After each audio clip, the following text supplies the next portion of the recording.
నమస్తే SR7 టీవీకి స్వాగతం. నా పేరు శబానా.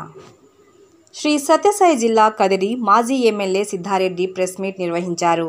అభ్యర్థి పక్కన చేరి అతని దగ్గర నుండి కోట్లు డబ్బు తీసుకొని అతనిని ఓడించారు. లేకుంటే 40,000 50,000 మెజార్టీతో గెలిపిస్తాం అని చెప్పిన వాళ్ళ గ్రామాల్లో టీడీపీకి మెజార్టీ ఎలా వస్తుంది? ఇప్పటికైనా వైసీపీ ఓటమికి గల కారణాలు విశ్లేషించుకున్నారా? శ్రీ సత్యసాయి జిల్లా రిపోర్టర్ ఈ వెంకటరమణ.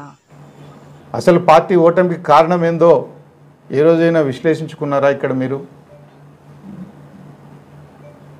సిట్టింగ్ ఎమ్మెల్యే 10 సంవత్సరాలుగా పార్టీ కోసం పనిచేసిన వ్యక్తిని కాదనుకొని ఎవరినో పక్క పార్టీల నుంచి పనికి మాలిన వెధవలందరినీ పక్క పార్టీల నుంచి తెచ్చుకొని వాళ్ళతో మీరు ఎలక్షన్ చేయించుకుంటారు. ఒక్కొక్కడు 50,000తో గెలిపిస్తాం, 40,000తో గెలిపిస్తాం, 30,000తో గెలిపిస్తామని చెప్పి ప్రగల్భాలు పలికిన వెధవలు వాళ్ళ సొంత పంచాయతీల్లోనే వాళ్ళ ముఖాల మీద ఉమ్మేసినారు ప్రజలు.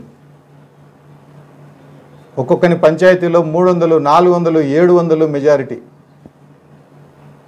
సిగ్గు లేకుండా ఈ వెధవలు ఇంకా ఈరోజు కూడా తాడేపల్లి చుట్టూ తిరుగుతూ ఉన్నారు. అటువంటి వెధవల్ని సస్పెండ్ చేయాలా?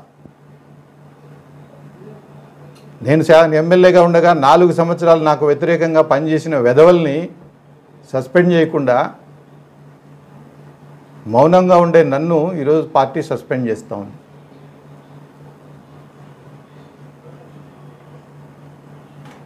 ఈ వెధవలందరూ కూడా ఎవడెవడైతే చుట్టూ కోటరీ ఎవడెవడైతే గెలిపిస్తామని పోయినారో వాళ్ళు నిజంగా ఏం చేసినారో ఒక్కసారి నా పార్టీ గమనించిందా?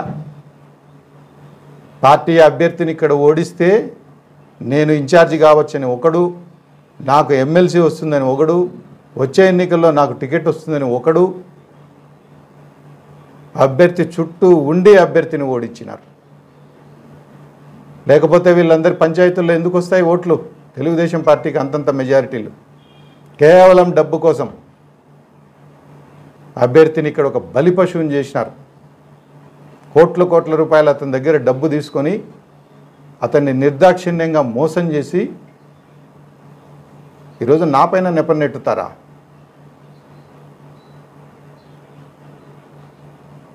నాకు ఓడించేంత బలమే ఉండింటే మరి ముందే అడుగుండొచ్చు కదా నన్ను.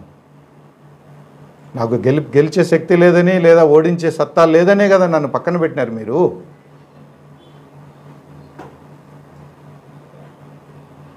తీవ్రంగా దీన్ని ఖండిస్తూ ఉన్నా. కనీసం నోటీసు కూడా ఇవ్వకుండా, ఎక్స్ప్లెనేషన్కు అవకాశం కూడా ఇవ్వకుండా సోషల్ మీడియాలోనో పత్రికల ద్వారానో ఒక మాజీ శాసనసభ్యుని సస్పెండ్ చేయడం దుర్మార్గం.